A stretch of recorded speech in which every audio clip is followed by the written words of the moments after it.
पूरी दुनिया में मोबाइल फोन इस्तेमाल करने वाली अफराद की तादाद 3.8 बिलियन से ज्यादा है। एक रिपोर्ट के मुताबिक ऐसे अफराद जो मोबाइल फोन का बहुत ज्यादा इस्तेमाल करते हैं वो 6.3% अफराद हैं। इनको सेल फोन एडिक्शन भी कहते हैं, यानी कि ऐसा बंदा जो नशे में मुब्तला हो जाता है उसके लिए नशा छोड़ना बहुत मुश्किल हो जाता है।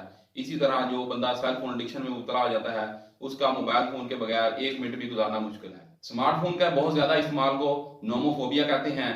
स्मार्टफोन के बगैर बेचैनी महसूस करना, खौफ। एक रिसर्च के मुताबिक पिछले 10 से 15 सालों में मोबाइल फोन के इस्तेमाल में 427% इजाफा देखा गया है।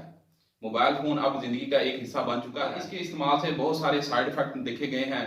गूगल ट्रेंड्स के मुताबिक 2004 के बाद मोबाइल फोन एडिक्शन में बहुत ज्यादा इजाफा देखा गया है। स्मार्टफोन एडिक्शन करने में कंपनियां का बहुत अहम किरदार है।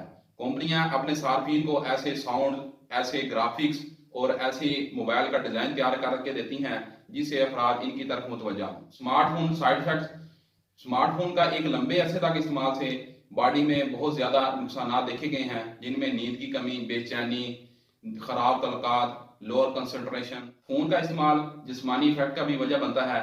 गैगा एक दिमाग में न्यूरोट्रांसमीटर होता है। मोबाइल फोन एडिक्शन इसको भी खराब करता है। लास्ट 10 से 15 सालों में नौजवानों में खुदकुशी और डिप्रेशन में इजाफा देखा गया है, जिसकी वजह सेल फोन एडिक्शन है। सीडीसी के मुताबिक पिछले 10 से 15 सालों में सुसाइड केस में 65% इजाफा देखा गया है और लड़कियों में डिप्रेशन रेट 58% इजाफा देखा गया है। एक रिपोर्ट के मुताबिक नौजवानों में खुदकुशी और डिप्रेशन की वजह सेल फोन एडिक्शन है।